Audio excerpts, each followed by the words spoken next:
So after the interesting result of the Monaco Grand Prix, we move on to Canada for round number 7 of his F1 2017 career mode. It's the usual top 4 with Sebastian Vettel taking pole. Definitely haven't seen that top 4 before. And we start 7th behind the 2 Red Bulls because I'm actually quick in qualifying for once. So it's lights out and away we go, and the initial getaway is actually pretty good. We get Ricciardo off the line and we might even be able to challenge Verstappen down into turn 1.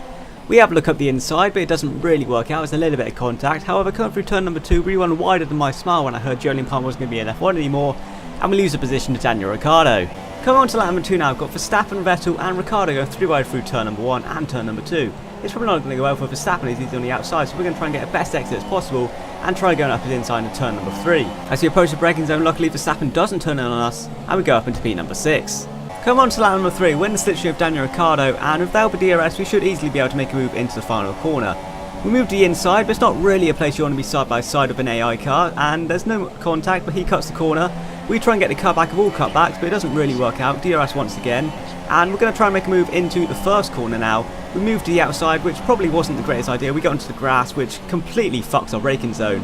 We have the inside line for turn number 2, and there's still no contact, but he's going to get the better exit, and this clip is actually entirely pointless and I shouldn't really show you it.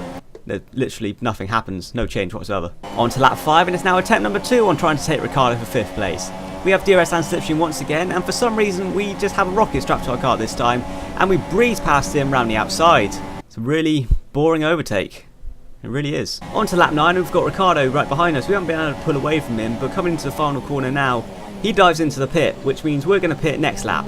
As we come out of the pit, Ricciardo has already overtaken us, and he's actually quite far ahead, and we've been voluntarily we've fucked it. Not as much as Valtteri Bottas, however, as he's trying to get past the Force India of Sergio Perez.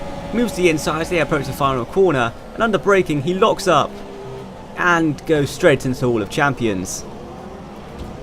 Pretty depressing crash.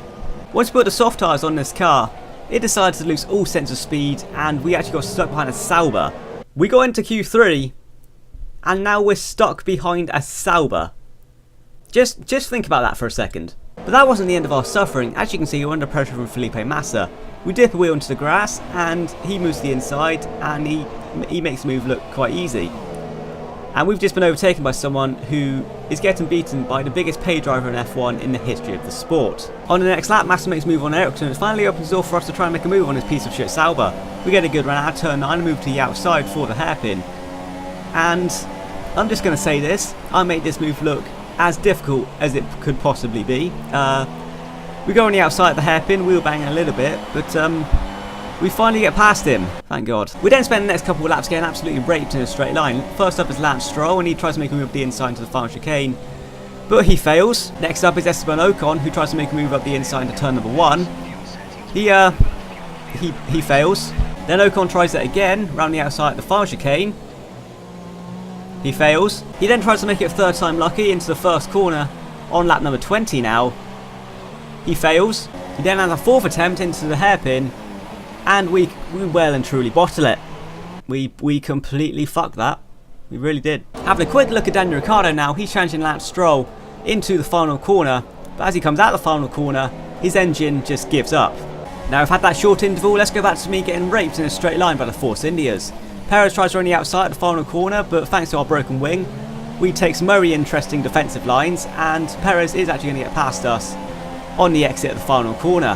Heading down towards turn number 1, we have Grosjean on our inside, and we break our wing on the back of Sergio Perez. This is where this race went really downhill. So now for borderline front wing, we continue to battle these guys. Massa has the inside line for the final corner and makes a move, and now we're down to P number 7. It's really not going well for us. But as you can see, it's starting to rain. So I was really considering coming into the pits since, as you can see, I have absolute fuck all pace right now. Grosjean tries to make a move around the outside, and for some reason, we get an illegal overtake and have to give the position back, which is complete and utter bullshit.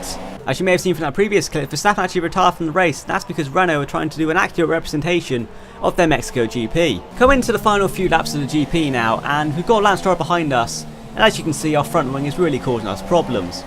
He gets past us with the help of his OP as fuck straight line speed, and that demotes us to P number 9. We're going to try and fight for this 8th place, however, since we've got absolutely nothing to lose and we've got a fucking massive train behind us. There's a lot of wheel banging as we approach the hairpin, And it looks like we're going to be on the outside again, and with no front wing I'm sure it's going to be brilliant. Getting a wheel on the grass, and we do a recreation of what we did in Russia in the league race. And we've lost a fuck ton of positions, and we're down to 14th. Sick. We decide to bite the bullet and come into the pit. We get a new front wing and we put on the intermediate tyres. One lap later I come into the pit to put the dry tyres on because I'd made a fucking shit strategy call. On to the penultimate lap and we're in stone dead last in 17th place. And that's just a summary of this race for us.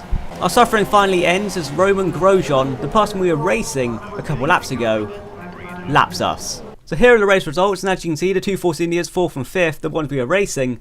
If we hadn't bottled it, we probably could have actually challenged the top 4. And after just picking up 1 point from 2 races, we moved down to 12th in the standings. I mean, the only plus side is Renault doing pretty good in the constructor. Oh, for fuck's sake.